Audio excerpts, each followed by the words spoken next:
This is Illinois Press.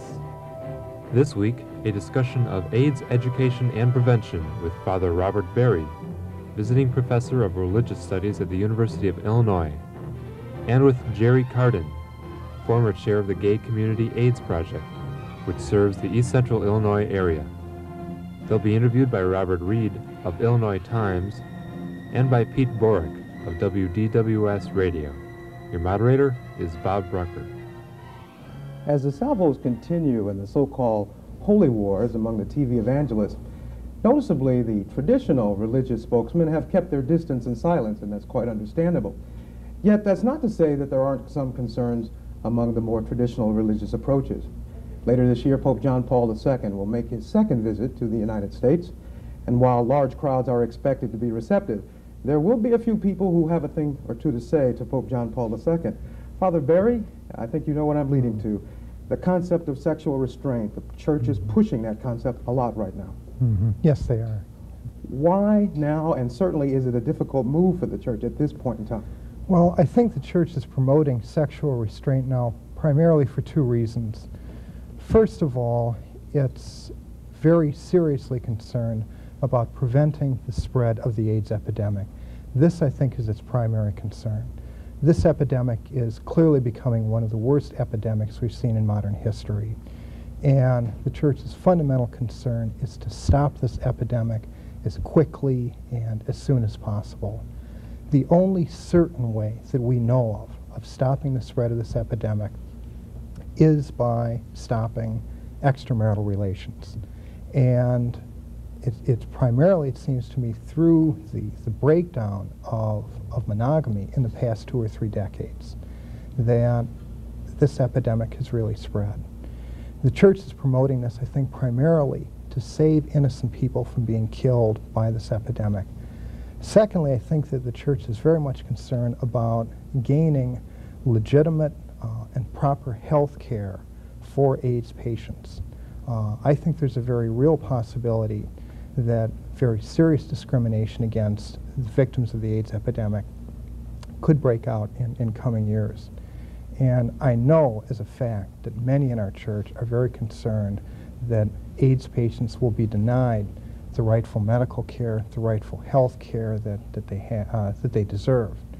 And I'm certain that many in the church now are seeking to develop and promote programs to promote the fullest health care and medical care possible for AIDS patients. But again, the primary concerns of the church now are to prevent the spread of this epidemic and to give proper health care to those who do come down with it.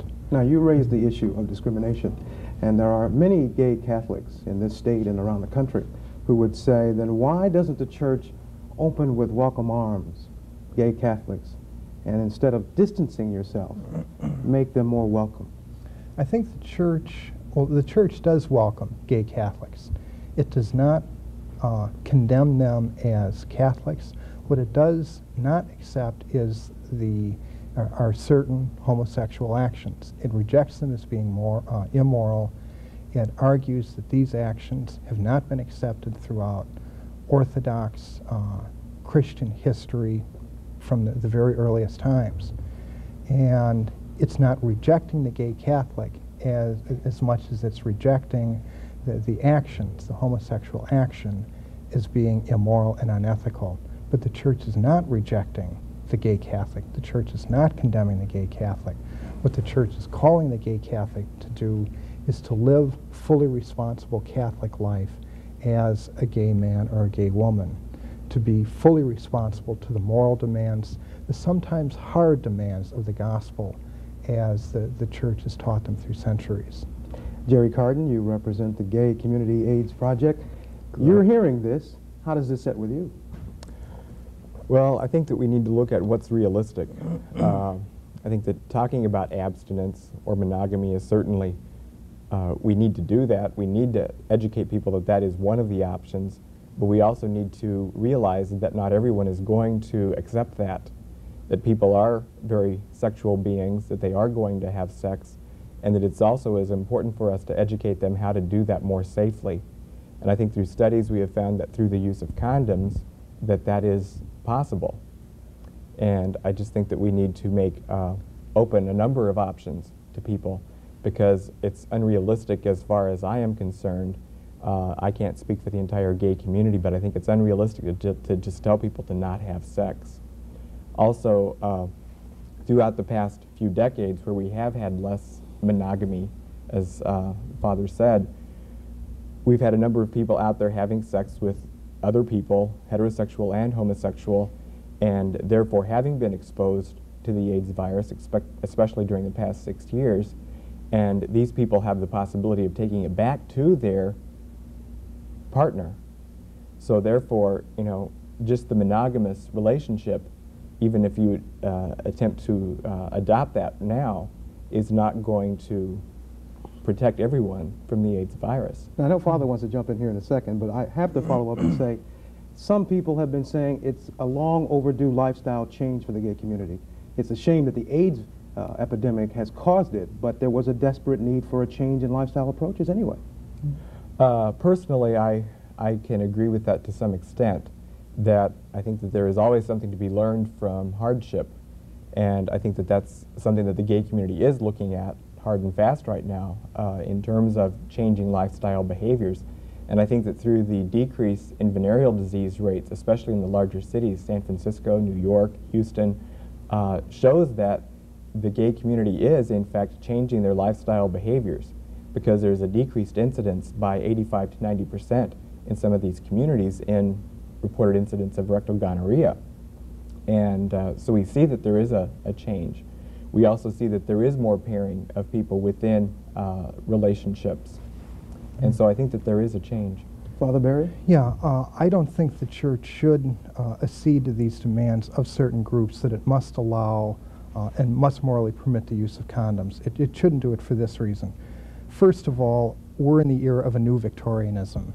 The sexual revolution is over with, and AIDS killed it. Very few people out there who have any sense today are practicing recreational sex. Recreational sex has become the dance of death, and everybody out there is being very cautious. Secondly, condoms simply do not provide the absolute security against contraction of AIDS that many people say they do. Condoms are only about 80% effective in preventing, let's say, the spread of pregnancy. And it's a lot easier to prevent the spread of pregnancy than it is to prevent the spread of AIDS. Thirdly, the church shouldn't do it because in allowing the use of condoms for this purpose, what the church would be doing would be allowing their use not for marital relationships, but primarily for extramarital relationships. The church would be implicitly saying that extramarital relationships are acceptable, and that condoms should be used to promote extramarital relationships. Now, it seems to me that that's the sort of message which we simply do not need today. The message that we need to promote today is that this AIDS epidemic is a Godzilla, and you don't tickle the nose of this fire-breathing dragon.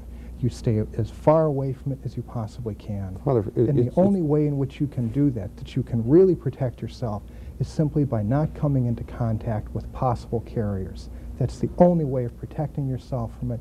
It's the only way of stopping this contagion with any certainty. just in listening to what you're saying, it sounds to me there's just a contradiction internally into what you're saying. On the one hand, you say the sexual revolution is almost dead in response to what Gary was saying, and then as your remarks move on, you talk about this being a Godzilla disease and how it's going to be the worst panic in history. Now, which is it? Well, yeah, it is. The sexual revolution, I think, is over with. Very few people out there are arguing for recreational sex anymore. It's no longer an acceptable philosophy of life. That's over with.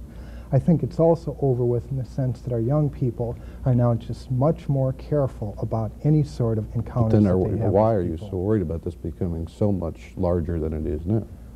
I think I'm worried about it because there is still the potential for, as you mentioned, monogamous couples to communicate it to one another and to communicate it to future generations. We have no certainty that this disease, that this epidemic, is simply going to stop with Isn't this one of the generation. problems that there's a kind of a contradiction in the Catholic position in the sense that you can hold out these moral beliefs of yours for Catholics, but a large portion of the population of this country and the world is not Catholic. And they're not, they just, whether you want them to or not, they're not going to share your view on condom use and the wrongness of homosexuality. But there are and the many church people, does have influence, political influence. right, that but it there are tries many to people who are accepting this idea. There are many scientists who are saying that condoms do not give the sort of protection that we need. There are many people of other faiths. I just spoke to a group of Baptists yesterday who are in full agreement with what the church is saying, that the only way of really stopping this thing is through But abstinence. not with the theology of it. Not necessarily with theology, but we're dealing with the practical issues here. And there are many people of different faiths, traditions, and backgrounds who see that this is the only reasonable way of stopping Just this one more epidemic. follow-up question. If you're dealing with the practical issues, then why not loosen up, at least to the extent the church uses influence in the political arena? Loosen up on some of these positions that self-restraint is the only answer, that condoms are not a morally acceptable answer, and those kind of Why things. not loosen up and allow condoms? Okay, For people who aren't Catholics. well, that would inject some encourage the use of it. inconsistency in our moral positions. Right.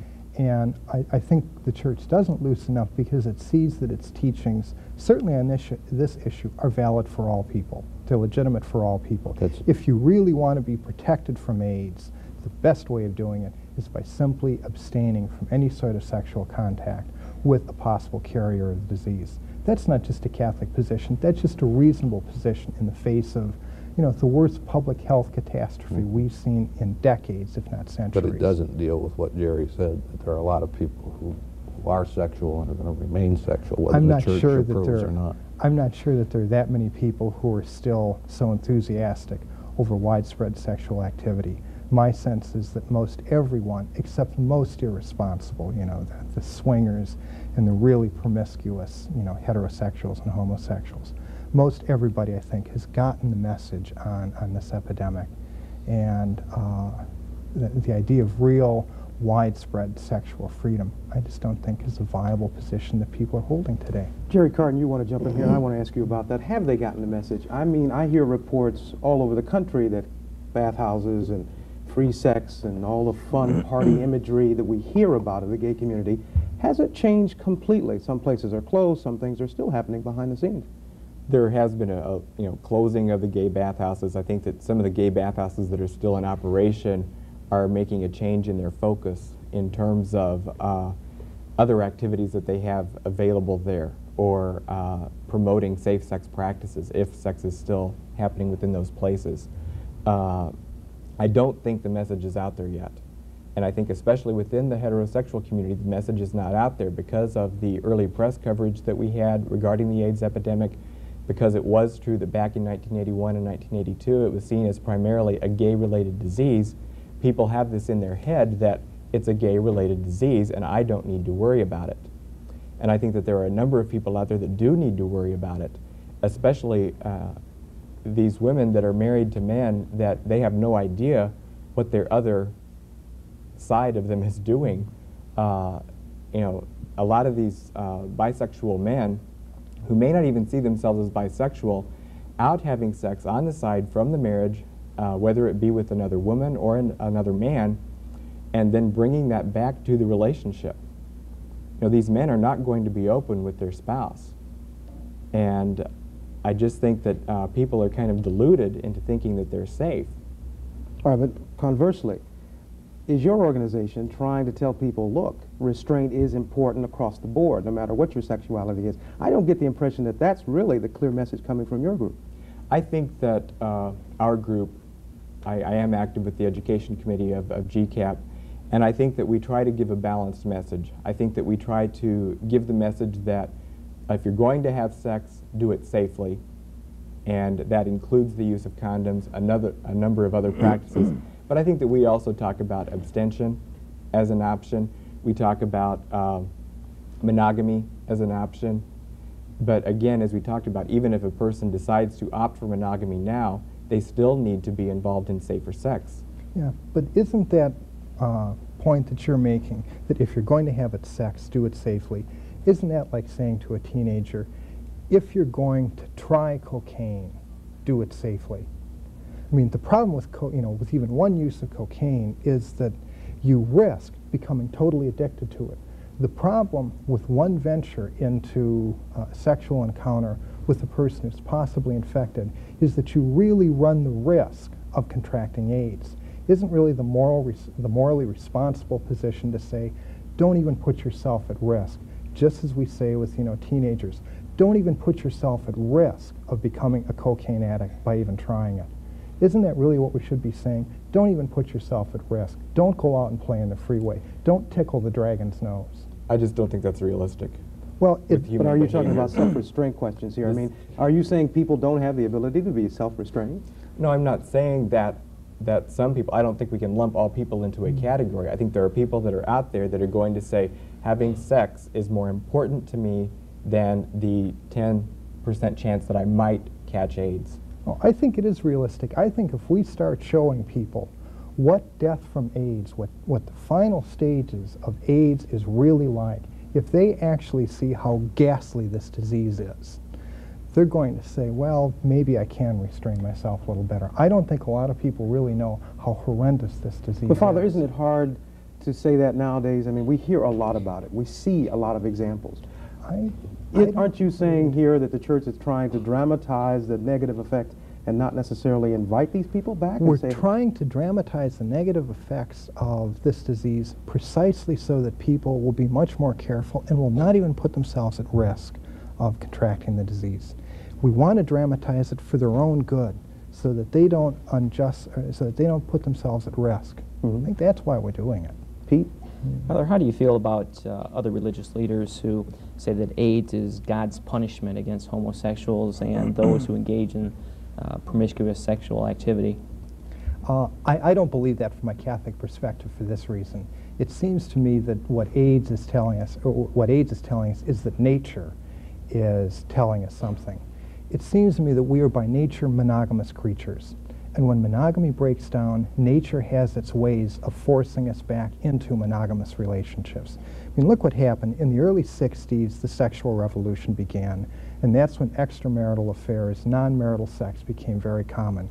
Shortly after that, the herpes epidemic began to break upon the scene. Millions and millions in cases of herpes. The sexual revolution continued, and then we saw the outbreak of the penicillin-resistant gonorrhea. It continued through the 1970s. In the early 1980s, we're confronted with the AIDS epidemic.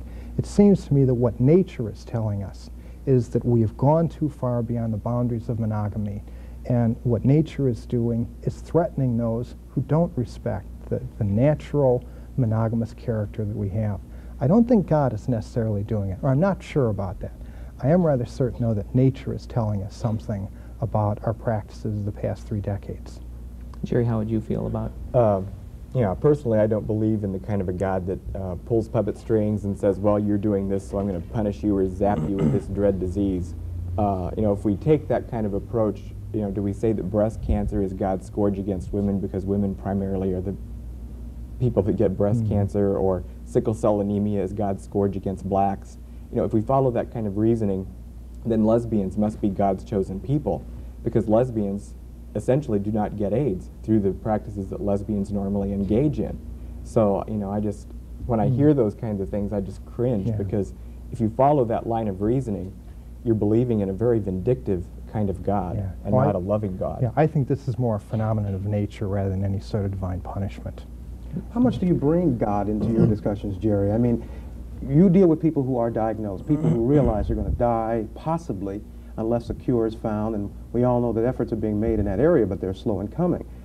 How do you counsel someone? Do you bring in the concept of God? Do you think that's your place to do it? That's a very personal kind of thing. Normally, GCAP does not take any kind of stand on political or religious issues. I mean, everybody has their own religious beliefs.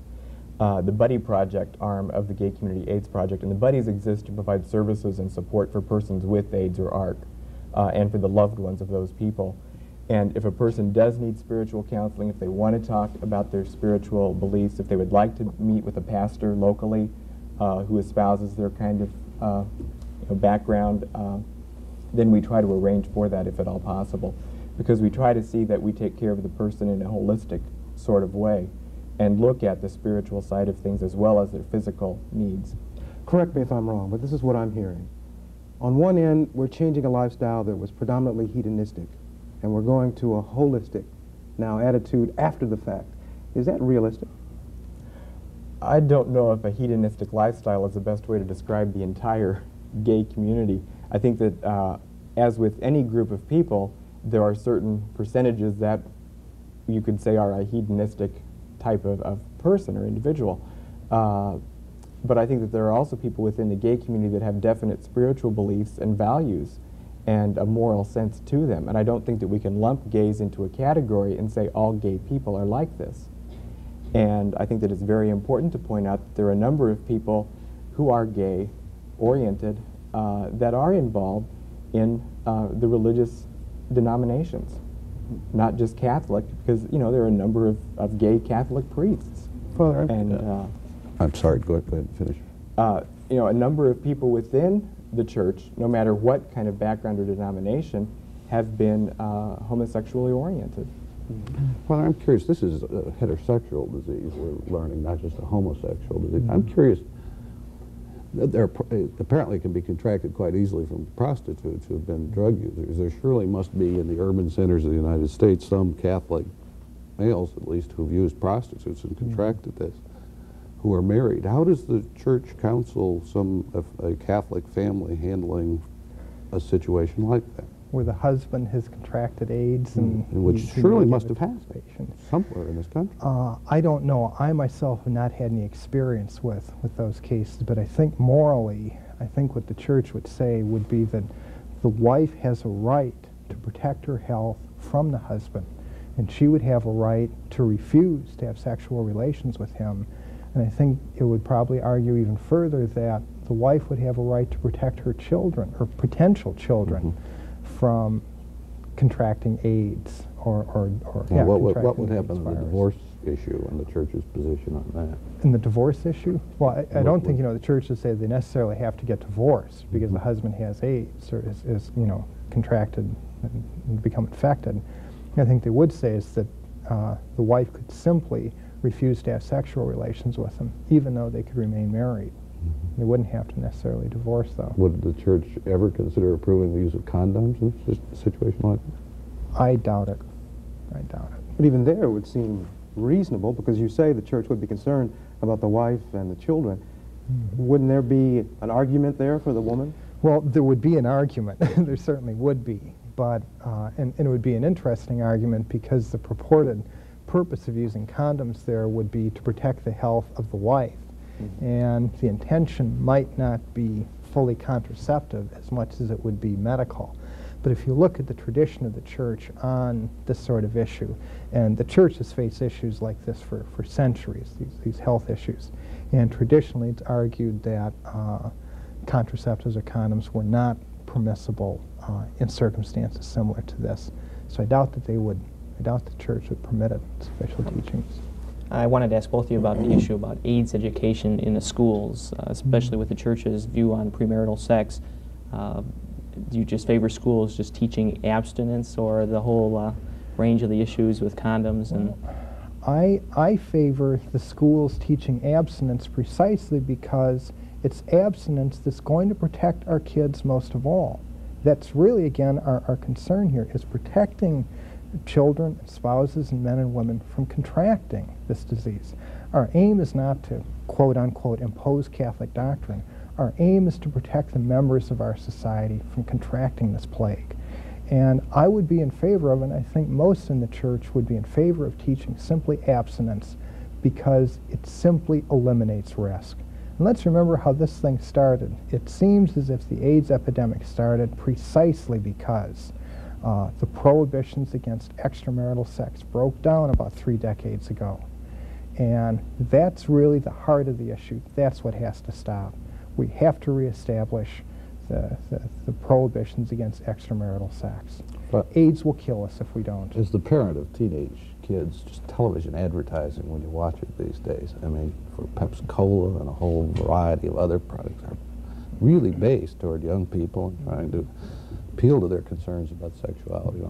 What's the moral thing for a Catholic person in business or in an advertising agency or runs a television station to do when when those kind of advertisements are coming repeatedly, those things are researched, people are doing it intentionally, constructing advertising I would like say that advertisers have the same moral obligations that everyone else has.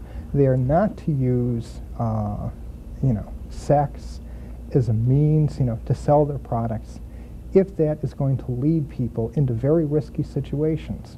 If it's going to seduce people into these extramarital affairs that could put them at real danger.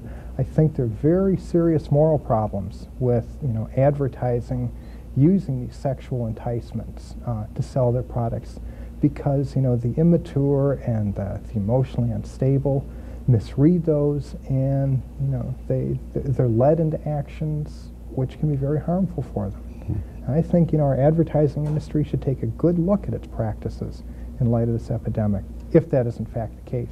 Now, clearly the church will not agree with some practices by your group, Jerry, in areas around the country where I'm hearing reports where they're using videotape to explain and to show safe sex practices. I don't know if that's ongoing here in Illinois, but I will ask you, what benefit does that serve if you stand to be educating the wrong way? You don't know how people are going to receive that message. I'm not sure that I totally understand what you're asking. What I'm suggesting is that I'm hearing that safe sex practices are now being visualized in presentations that your organization offers to people around the country. Can't that be misperceived? I mean, we can watch television news and get the wrong message. If you don't stress a certain aspect of safety and consciousness, can people get the impression that sex is still an open game for anyone? Well, I think that with any kind of safe sex or safer sex educational campaign, at least the responsible groups, and in terms of responsible groups, I want to mention that there are 250 groups such as GCAP across the country that are out there doing education of the communities that they are in. And I think that they are all doing a responsible job of trying to provide people with education about safer sex, how to do it properly, how to apply the condom, what lubricants not to use, so that you are more assured of not passing the virus on in sexual activity. And I think to just say that not to have sex is very unrealistic.